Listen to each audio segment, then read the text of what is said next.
Hello दोस्तों, स्वागत है आप सभी का रजनीश स्टडी लेक्चर के एक और नए वीडियो में। मुझे उम्मीद है आप लोग बहुत ही बेहतर होंगे, स्वस्थ होंगे, सुरक्षित होंगे और आशा करते हूँ कि आप लोग की पढ़ाई एकदम बेहतर चल रही होगी, एकदम मस्त तरीके से चल रही होगी।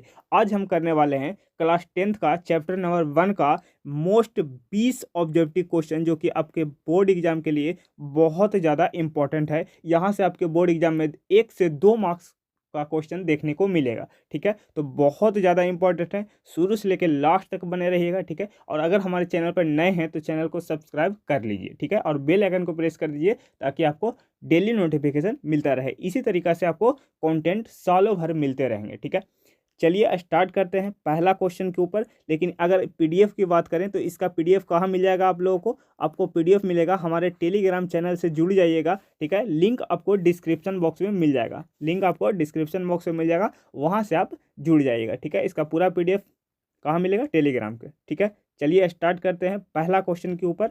ठीक है, और एक एक सवाल का आंसर कमेंट बॉक्स में ज़रूर दीजिएगा। ठीक है, ताकि आपको याद भी होता चले। ठीक है, सवाल को पढ़िएगा ध्यान से और आंसर दीजिएगा। ऐसे पदार्थ जिनसे होकर प्रकाश आसानी से पार कर जाता हो उसे कहे जाते हैं, उसे क्या कहते हैं? क्या पारदर्शी कहते हैं, अपारदर्शी कहते हैं, पारभासी कहते हैं या बटर पेपर कहते हैं? बताइए करेक्ट ऑप्शन कौन सा होगा? ऐसे पदार्थ जिनसे होकर प्रकाश आसानी से पार कर जाता है उसे क्या कहते हैं? पारदर्शी, अपारदर्शी या पारभासी?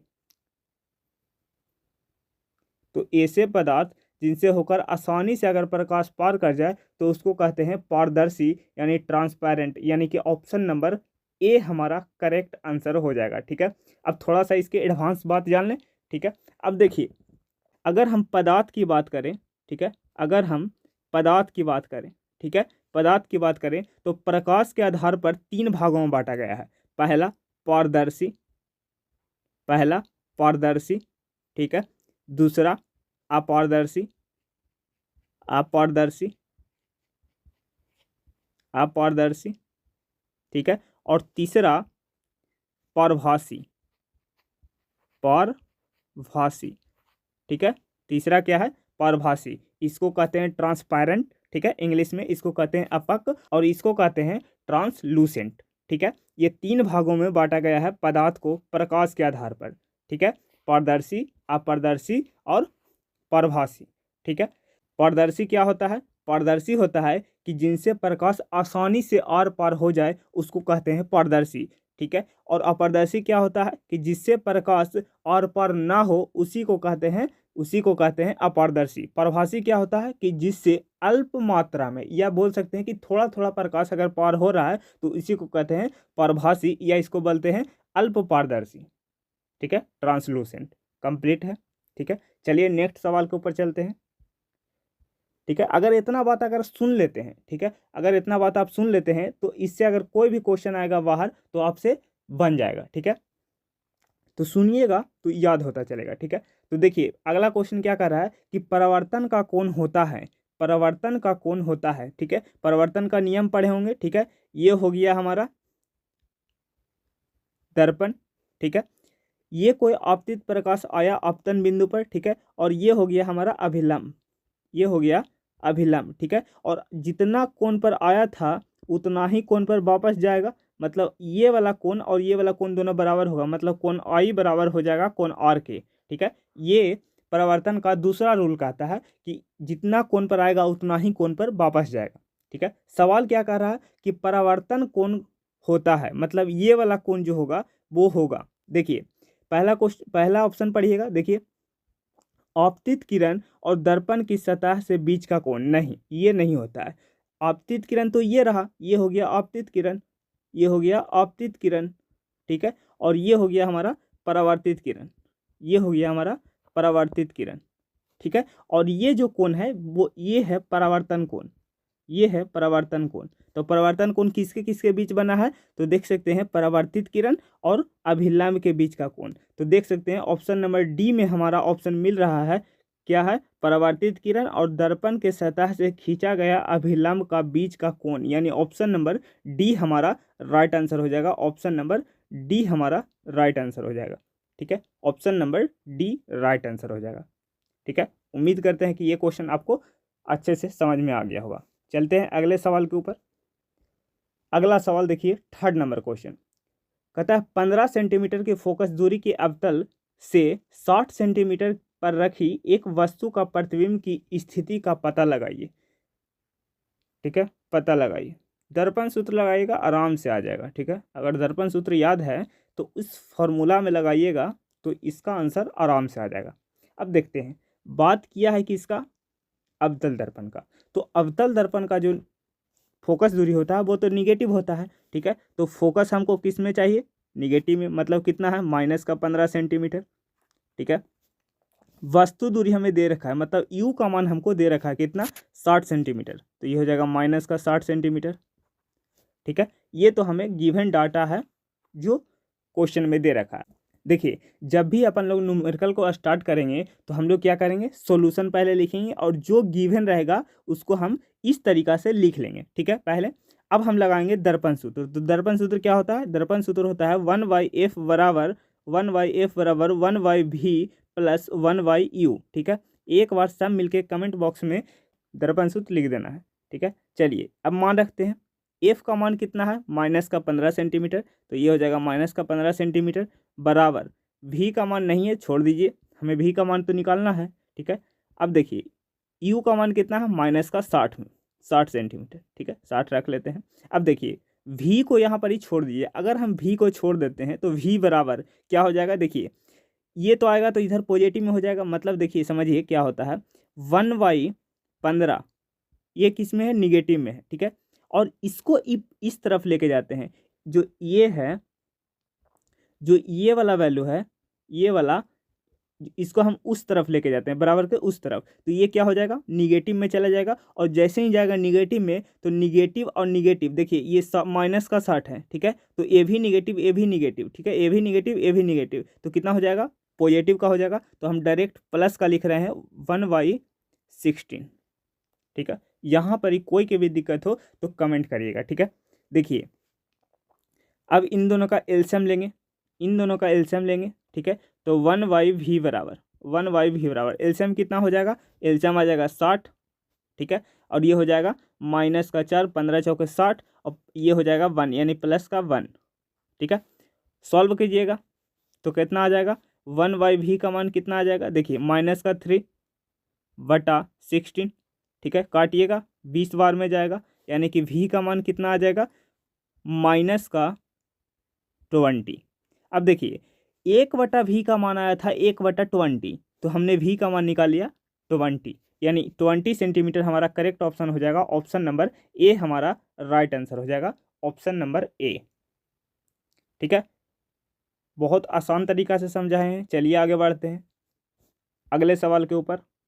अगला सवाल देखिए, निम्न में से किस दर्पण द्वारा किसी वस्तु का वास्तविक प्रतिबिंब मिल सकता है, निम्नलिखित में से किस दर्पण के द्वारा वस्तु का वास्तविक प्रतिबिंब मिलता है, तो किसके द्वारा मिलता है वास्तविक प्रतिबिंब, अवतल दर्पण के द्वारा, यानी ऑप्शन नंबर बी हमारा राइट आंसर हो जाएगा। ऑप्शन नंबर बी हमारा राइट आंसर हो जाएगा। ठीक है, देखिए उत्तल के द्वारा किसका आभासी मिलता है, क्योंकि दर्पण के उल्टे साइड बनता है ना, तो क्या मिलता है, काल्पनिक मिलता है, तो अवतल से मिलता है। ठीक है, चलिए नेक्स्ट सवाल के ऊपर। अगला सवाल 5 नंबर सवाल कि मोटर गाड़ी के चालक के सामने लगा होता है, मोटर गाड़ी के चालक के सामने कौन सा मिरर लगा होता है, आपको बताना है। मोटर गाड़ी के चालक के सामने, मोटर गाड़ी के चालक के सामने कौन सा दर्पण लगा होता है, तो कौन सा दर्पण लगा होता है, उत्तल दर्पण, यानी ऑप्शन नंबर सी हमारा राइट आंसर हो जाएगा। ऑप्शन नंबर सी हमारा राइट आंसर हो जाएगा। ठीक है, चलिए नेक्स्ट सवाल के ऊपर। 6 नंबर सवाल को देखा जाए कि उत्तल दर्पण द्वारा पना प्रतिबिंब होता है। अभी अभी बताए थे कि उत्तल दर्पण किसके दर्पण के पीछे बनता है, उत्तल दर्पण के पीछे प्रतिबिंब बनता है, जिसके कारण क्या होता है, काल्पनिक होता है, और काल्पनिक होता है तो सीधा होगा ही होगा। ठीक है, तो ऑप्शन नंबर बी हमारा राइट आंसर हो जाएगा। ऑप्शन नंबर बी हमारा राइट आंसर हो जाएगा। चलिए नेक्स्ट सवाल के ऊपर। चलिए 7 नंबर सवाल, 32 सेंटीमीटर के वक्रता त्रिज्या वाले उत्तल दर्पण की फोकस दूरी होगी, 32 सेंटीमीटर की वक्रता त्रिज्या उत्तल दर्पण की फोकस दूरी होगा। देखो उत्तल दर्पण है तो आर किस में आएगा, पॉजिटिव में आएगा, ठीक है। तो पॉजिटिव का 32 सेंटीमीटर, ठीक है, 32 सेंटीमीटर। और एफ बराबर होता है R/2, यही तो होता है फोकस दूरी और त्रिज्या में संबंध, ठीक है। तो एफ का मान कितना हो जाएगा, 32/2 इज इक्वल टू 16, ठीक है। पॉजिटिव का 16 आया, मतलब डी ऑप्शन करेक्ट हो जाएगा। ऑप्शन नंबर डी हमारा राइट आंसर हो जाएगा। ऑप्शन नंबर डी हमारा राइट आंसर हो जाएगा, ठीक है। चलिए आगे बढ़ते हैं अगले सवाल के ऊपर। 8 नंबर सवाल, प्रकाश गमन करता है, प्रकाश गमन करता है, ये सवाल भी इम्पोर्टेंट है। प्रकाश गमन, सभी सवाल इम्पोर्टेंट है, ठीक है, क्योंकि सभी से प्रश्न आते हैं। चलिए, प्रकाश गमन करता है हमेशा सीधी रेखा में, यानी कि ऑप्शन नंबर कौन सा करेक्ट हो जाएगा, ऑप्शन नंबर बी करेक्ट हो जाएगा, ठीक है। देखिए, अगर वीडियो पसंद आ रहा है तो वीडियो को लाइक जरूर करिएगा, ठीक है, और शेयर तो जरूर नहीं करिएगा, ठीक है। और अगर आंसर आ रहा है तो कमेंट बॉक्स में जरूर दीजिएगा, ठीक है। चलिए 9 नंबर सवाल को देखा जाए। सौर ऊर्जा को संचित करने के लिए निम्नलिखित में से किस दर्पण का उपयोग किया जाता है। सौर ऊर्जा को संचित करने के लिए किस दर्पण का उपयोग किया जाता है। 9 नंबर सवाल का आंसर दीजिएगा। तो किसका करते हैं, अवतल का। किसका करते हैं, अवतल का। तो ए ऑप्शन करेक्ट हो जाएगा, ठीक है। सौर ऊर्जा को संचित करने के लिए किसका उपयोग करते हैं, अवतल दर्पण का। चलिए नेक्स्ट सवाल के ऊपर, अगला सवाल 10 नंबर सवाल पढ़िए। कहता है निर्देश चिन्ह परिपाटी के अनुसार अवतल दर्पण की फोकस दूरी होती है। निर्देश चिन्ह परिपाटी के अनुसार अवतल दर्पण की फोकस दूरी होती है। देखिए चिन्ह परिपाटी क्या कहता है, ठीक है। चिन्ह परिपाटी ये कहता है, समझ लीजिए, देखिए ये हो गया और ये हो गया, ठीक है। ये हो गया एक्स अक्ष, ये हो गया एक्स डैश, ये हो गया वाई अक्ष और ये हो गया वाई डैश, ठीक है। अगर हम ध्रुव से दाईं ओर जाते हैं, ठीक है, अगर हम ध्रुव से दाईं ओर जाते हैं तो हम लोग सभी के सभी वैल्यू पॉजिटिव लेते हैं, मतलब उत्तल दर्पण की जितने भी है, ठीक है। उत्तल दर्पण, देखिए उत्तल दर्पण ऐसे होता है, ठीक है, ये हो गया उत्तल दर्पण, ठीक है, और ये हो गया हमारा ध्रुव, ठीक है, और ये हो गया फोकस और ये हो गया वक्रता केंद्र, ठीक है। तो अब देख सकते हैं कि दर्पण से हम लोग इधर की ओर जा रहे हैं तो हम लोग किसका वैल्यू लेंगे, पॉजिटिव वैल्यू लेंगे, ठीक है। यानी कि फोकस भी पॉजिटिव में होगा और वक्रता त्रिज्या भी पॉजिटिव में होगा, क्लियर है। और अगर हम ध्रुव से बाईं ओर जाते हैं, अगर हम ध्रुव से बाईं ओर जाते हैं तो हम लोग सभी के सभी वैल्यू क्या लेंगे, निगेटिव वैल्यू लेंगे। सभी के सभी वैल्यू क्या लेंगे, निगेटिव वैल्यू लेंगे, ठीक है। ये बात बहुत इंपॉर्टेंट बात है, ठीक है। इसको याद करके रखिएगा कि अगर हम दाईं ओर जाते हैं तो पॉजिटिव लेते हैं और अगर हम बाईं ओर जाते हैं तो हम लोग क्या क्या लेते हैं, निगेटिव लेते हैं, ठीक है। और देखिए जैसे बात करते हैं अवतल की, तो ये हो गया अवतल दर्पण, ठीक है। तो अवतल दर्पण की फोकस दूरी किधर होती है भैया, बाईं ओर होता है, ठीक है, जिसके कारण हम लोग क्या लेते हैं, निगेटिव वैल्यू लेते हैं, ठीक है। तो अभी अभी हम सवाल में किए हैं निगेटिव, ठीक है, क्यों किए हैं, क्योंकि हम लोग बाईं ओर जा रहे थे। तो चिन्ह परिपाटी अवतल दर्पण में कहाँ जाते हैं, हम लोग बाईं ओर जाते हैं। तो बाईं ओर कैसा वैल्यू लेते हैं, निगेटिव, मतलब ऋणात्मक हो जाएगा। ऑप्शन नंबर बी हमारा राइट आंसर हो जाएगा। ऑप्शन नंबर बी हमारा राइट आंसर हो जाएगा, ठीक है। चलिए नेक्स्ट सवाल के ऊपर, अगला सवाल देखिए। यदि आपतित किरण दर्पण की सतह से 45 डिग्री का एंगल बनाता है, मतलब 45 डिग्री का कोण बनाता है, तो कोण आई प्लस कोण आर का मान होगा। कोण आई प्लस कोण आर का मान होगा। आसान सा सवाल है, अगर जिसने भी परावर्तन का नियम पढ़ा है वो इस सवाल को आसानी से कर लेगा। देखिए ये हो गया हमारा सतह, मतलब परावर्तन सतह, ठीक है, मतलब बोल सकते हैं कि ये हो गया हमारा दर्पण, ये हो गया हमारा दर्पण, ठीक है। ये कोई प्रकाश आपतित हो रहा है आपतन बिंदु पर, ठीक है। यहाँ पर ही जिस आपतित किरण जिस बिंदु से टकराता है उसको कहते हैं आपतन बिंदु, ठीक है। हमने परावर्तन का नियम में पढ़ाया था, ठीक है। अब देखिए, और ये हो गया हमारा अभिलंब, ये हो गया हमारा अभिलंब, ठीक है। और ये अभिलंब के साथ आई कोण बना रहा है, ठीक है। अगर ये जितना कोण पर आया था उतना ही कोण पर क्या होगा, वापस जाएगा, मतलब ये कोण कितना हो जाएगा, ये कोण और हो जाएगा, ठीक है। ये कोण आर हो जाएगा। और द्वितीय नियम ये कहता है कि कोण आई बराबर हो जाएगा कोण आर। कोण आई बराबर क्या हो जाएगा, कोण आई बराबर हो जाएगा कोण आर के, ठीक है। ये द्वितीय नियम कहता है। और ये कह रहा है कि दर्पण की सतह से कितना डिग्री का कोण बना रहा है, 45 डिग्री का। मतलब ये जो एंगल बना रहा है, ये जो एंगल बना रहा है वो बना रहा है 45 डिग्री का। ठीक है, अगर ये 45 है तो देखिए अभी लंब सतह से कितना डिग्री का कोण बनाता है, 90 डिग्री का। अगर ये 45 है तो ये भी 45 होगा। ठीक है, और द्वितीय नियम ये कहता है कि अगर कोण आई बराबर है कोण आर के, तो मतलब कोण आई 45 डिग्री है तो कोण आर भी क्या होगा, 45 डिग्री। सिंपल वाली बात तो है। ठीक है, देखिए फिर से समझाते हैं। देखिए ये जो हमारा अभिलंब है वो सतह से कितना डिग्री का कोण बनाता है, 90 डिग्री का। ठीक है, तो ये कह रहा है कि सतह से जो दर्पण का जो कोण बन रहा है वो कितना डिग्री का, ये 45 डिग्री का है। अगर ये 45 है तो ये भी 45 होगा, तभी तो 90 डिग्री का कोण बनेगा। ठीक है, और अगर कोण आई बराबर है कोण आर के, मतलब अगर कोण आई 45 डिग्री है तो कोण आर भी कितना होगा, 45 डिग्री। और हमसे क्या पूछा है, कोण आई प्लस कोण आर का मान पूछा है, मतलब 45 कितना हो जाएगा, 90 डिग्री। मतलब करेक्ट ऑप्शन कौन सा हो जाएगा, बी ऑप्शन करेक्ट हो जाएगा। ऑप्शन नंबर बी हमारा राइट हो जाएगा। ठीक है, सिंपल प्रश्न था लेकिन लॉजिकल था। चलिए आगे बढ़ते हैं। अगले नंबर सवाल देखिए, गोलीय दर्पण के परावर्तक पृष्ठ की वृत्ताकार सीमा रेखा का व्यास कहलाता है। गोलीय दर्पण के परावर्तक पृष्ठ के वृत्ताकार सीमा का व्यास क्या कहलाता है, क्या ध्रुव कहलाता है, दर्पण का द्वारक कहलाता है, फोकस दूरी कहलाता है, या वक्रता त्रिज्या कहलाता है। करेक्ट ऑप्शन कौन सा हो जाएगा।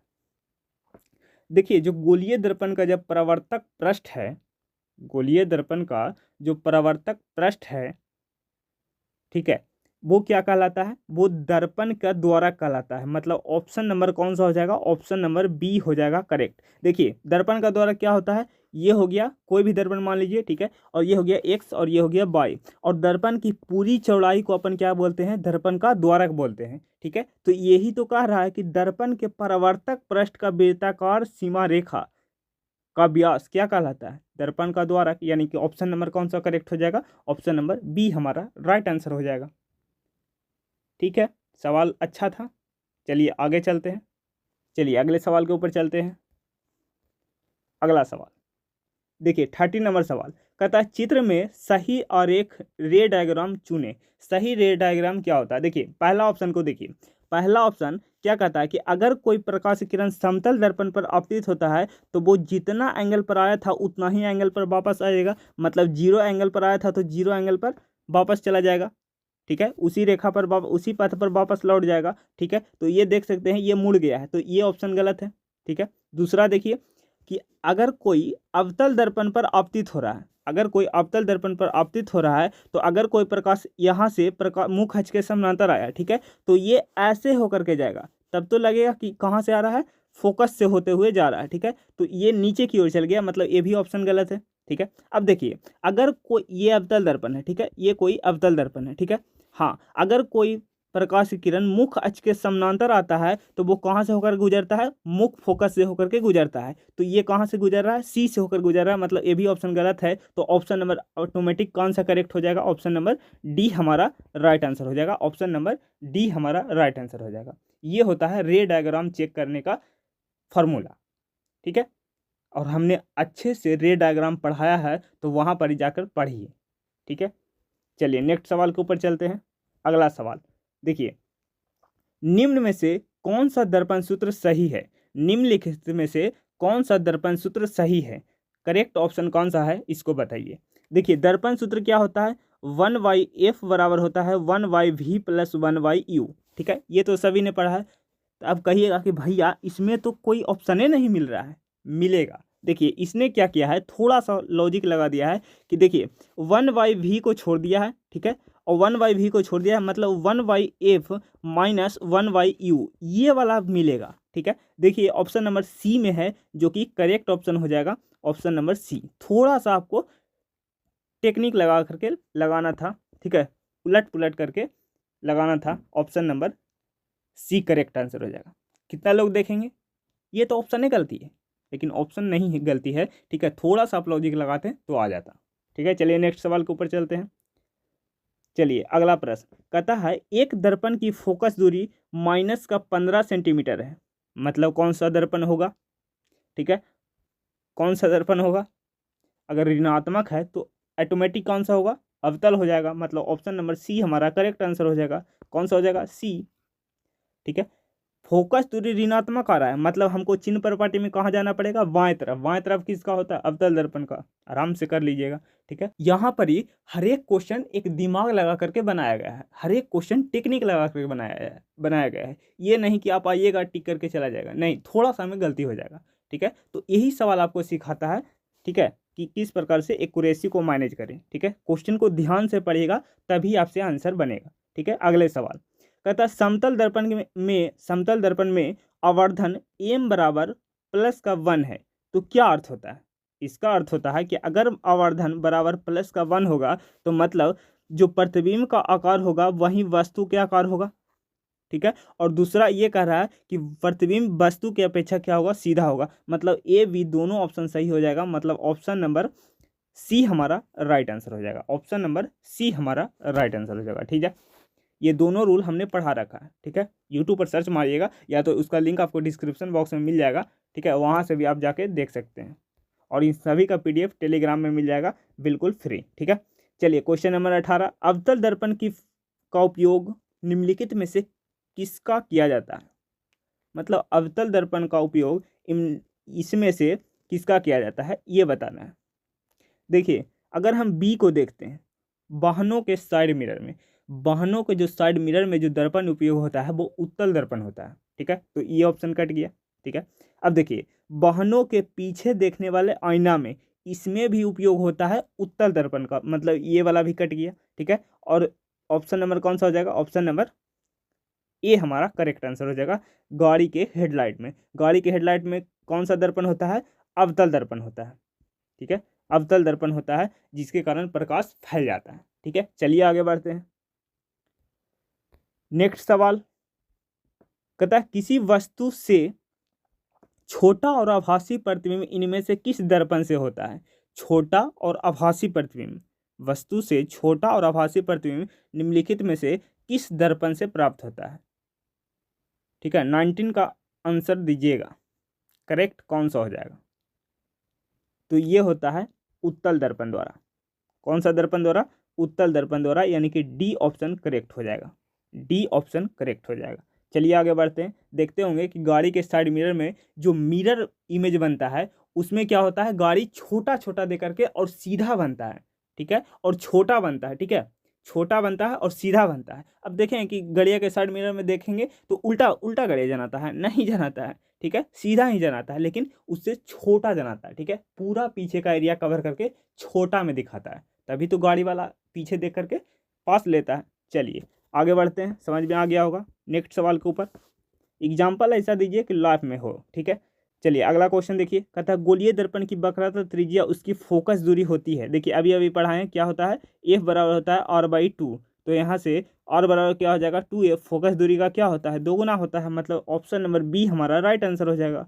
ऑप्शन नंबर बी हमारा राइट आंसर हो जाएगा। चलिए नेक्स्ट सवाल के ऊपर चलते हैं। अगला सवाल, सभी दूरियां गोलीय दर्पण के किससे मापी जाती है? सभी दूरियां किससे मापी जाती है? दर्पण के ध्रुव से। ऑप्शन नंबर ए हो जाएगा राइट आंसर। ठीक है, याद रखिएगा कि सभी के सभी दूरियां किससे मापी जाती है? दर्पण के ध्रुव से। जैसे फॉर एग्जांपल अगर हम मान लेते हैं ये है हमारा अवतल दर्पण। ठीक है, अवतल दर्पण, ये है हमारा एफ और ये है हमारा सी। ठीक है, तो यह हमारा पी। ठीक है, तो हम सभी के सभी दूरियां कहाँ से मिलेंगे? हम लोग दर्पण के ध्रुव से लेंगे, तो ये हो जाएगा हमारा फोकस दूरी, मतलब एफ। ठीक है, और ये हो जाएगा हमारा वक्रता त्रिज्या आर। ठीक है, तो हम लोग कहाँ से मापते हैं? हम लोग ध्रुव से मापते हैं, यानी ऑप्शन नंबर ए हमारा करेक्ट आंसर हो जाएगा। नेक्स्ट सवाल को देखिए, कहता है 20 नंबर क्वेश्चन, संबंध F बराबर R/2 यानी F बराबर R/2 सत्य है। किसके लिए सत्य है? उत्तल के लिए परंतु अवतल के नहीं, अवतल दर्पण के लिए परंतु उत्तल के लिए नहीं। तीसरा ऑप्शन है कि उत्तल अवतल दोनों प्रकार के दर्पण के लिए। हाँ, ये ऑप्शन करेक्ट हो जाएगा। उत्तल और अवतल दोनों प्रकार के लिए ये सत्य है, F बराबर R/2, यानी कि ऑप्शन नंबर कौन सा करेक्ट हो जाएगा? ऑप्शन नंबर सी हमारा राइट आंसर हो जाएगा। चलिए अगले सवाल के ऊपर। अगला सवाल कहता है एक दर्पण से किसी भी दूरी पर रखी वस्तु सीधा प्रतिबिंब प्राप्त होता है तो दर्पण होता है। लेकिन सीधा प्राप्त करने का मतलब क्या होता है, समतल में भी तो सीधे प्राप्त होता है, समतल में भी तो सीधे प्राप्त होता है, यानी कि ऑप्शन नंबर कौन सा करेक्ट हो जाएगा, सी ऑप्शन करेक्ट हो जाएगा। हाँ, सी ऑप्शन करेक्ट हो जाएगा, सी ऑप्शन करेक्ट हो जाएगा। अब देखिएगा, समतल दर्पण में जब आप अपना सुंदर सा मुखड़ा देखते हैं दर्पण में, तो क्या उल्टा दिखता है, नहीं, सीधा ही दिखता है। मतलब उत्तल में भी सीधा दिखता है और समतल में भी सीधा दिखता है। तो ऑप्शन नंबर कौन सा हो जाएगा करेक्ट, ऑप्शन नंबर सी हमारा राइट आंसर हो जाएगा। चलिए नेक्स्ट सवाल के ऊपर, अगला सवाल बहुत ही आसान सा सवाल, प्रकाश का परावर्तन के कितने नियम होता है। ये सवाल बहुत बार एग्जाम में आया हुआ है, ठीक है, हल्का सवाल है लेकिन बहुत बार आया हुआ है, ठीक है। प्रकाश का परावर्तन कितने नियम होता है, 2 नियम होता है भैया, 2 नियम होता है, यानी कि बी ऑप्शन करेक्ट हो जाएगा, ठीक है। 2 नियम होता है। पहला नियम क्या कहता है, पहला नियम ये कहता है कि आपतित किरण मतलब आने वाला प्रकाश, परावर्तित किरण मतलब जाने वाला प्रकाश, एवं आपतन बिंदु पर डाला गया अभिलंब तीनों एक ही तल में होते हैं, ठीक है। कहने का मतलब ये है कि ये कोई दर्पण है, ठीक है, ये कोई दर्पण है और ये कोई प्रकाश आ रहा है आपतन बिंदु पर, ठीक है, और आपतन बिंदु पर ये डाला गया अभिलंब है, ठीक है, ये आपतन बिंदु पर और ये प्रकाश जा रहा है, ठीक है। ये कोण आई है और ये कोण आर है, ठीक है। तो ये कह रहा है, क्या कह रहा है, देखिए ये क्या कह रहा है, आपतित किरण एवं परावर्तित किरण एवं आपतन बिंदु पर डाला गया अभिलंब तीनों के तीनों एक ही तल में होते हैं, ये कह रहा है पहला रूल, ठीक है। और दूसरा नियम क्या कह रहा है, दूसरा नियम ये कह रहा है कि जितना एंगल पर आएगा प्रकाश की किरण उतना ही एंगल से वापस जाएगा, मतलब कोण आई बराबर क्या हो जाएगा, कोण आई बराबर हो जाएगा कोण आर, ये कहता है द्वितीय नियम, ठीक है। तो दोनों नियम को याद रखिएगा, ठीक है। और एक अपने तरफ से समझ लीजिए कि अगर कोई प्रकाश किरण सीधा आपतित होता है, सीधा आपतित होता है दर्पण के ऊपर, ठीक है, तो अगर ये सीधा आपतित हो रहा है, ठीक है, तो जिस पथ पर आ रहा है उसी पथ पर ये वापस लौट जाएगा, ठीक है, जिस पथ पर आ रहा है उसी पथ पर 0 डिग्री के एंगल पर वापस लौट जाएगा, ठीक है, करेक्ट है। चलिए आगे बढ़ते हैं, आज का लास्ट सवाल और आज का, ठीक है, इंपॉर्टेंट सवाल भी है, ठीक है। अवतल दर्पण में यदि कोई प्रकाश की किरण मुख्य अक्ष के समानांतर आती है तो परावर्तन के बाद किस बिंदु से होकर के जाता है, ठीक है, इंपॉर्टेंट है लेकिन सवाल अच्छा है, बताइएगा इसका करेक्ट ऑप्शन कौन सा हो जाएगा। देखिए, अगर कोई अवतल दर्पण है, ठीक है, कोई अवतल दर्पण है, ये हो गया P, ये हो गया F और ये हो गया C, ठीक है। अगर कोई प्रकाश की किरण, अगर कोई प्रकाश की किरण मुख्य अक्ष के समानांतर आता है तो वो कहाँ से गुजरता है, फोकस से होकर के गुजरता है, ठीक है। पिछले क्वेश्चन में ये बताए थे कहाँ से गुजरता है, फोकस से, मतलब ऑप्शन नंबर बी हमारा राइट आंसर हो जाएगा, ऑप्शन नंबर बी हमारा राइट आंसर हो जाएगा, ठीक है, कंप्लीट है। तो ये हमने टोटल कर लिए 25 सवाल, जो कि चैप्टर नंबर 1 के लिए बहुत ज़्यादा इम्पोर्टेंट सवाल था, ठीक है। इस चैप्टर के जितने भी ऑब्जेक्टिव क्वेश्चन इंपॉर्टेंट थे वो सभी हमने कर लिए, ठीक है। बाकी छूटा भी होगा तो हम लोग उसके एडवांस बात किए हैं, तो भी हम लोग वहाँ से आंसर को कर ले जाएंगे, ठीक है। ये सब के सब कॉन्सेप्चुअल प्रश्न थे जो अपने थ्योरी में किया उसी के आधार पर यहाँ पर ही क्वेश्चन करवाया गया था, ठीक है। और इसका PDF भी मिल जाएगा टेलीग्राम पे, आंसर के साथ देख सकते हैं आप, नीचे आंसर भी उसका देख सकते हैं, ठीक है, उसका आंसर भी दिया गया है, ठीक है। अगर वीडियो पसंद आए तो वीडियो को लाइक करना है, चैनल को सब्सक्राइब करना है, ठीक है, और अपने दोस्तों के यहाँ शेयर जरूर करना है।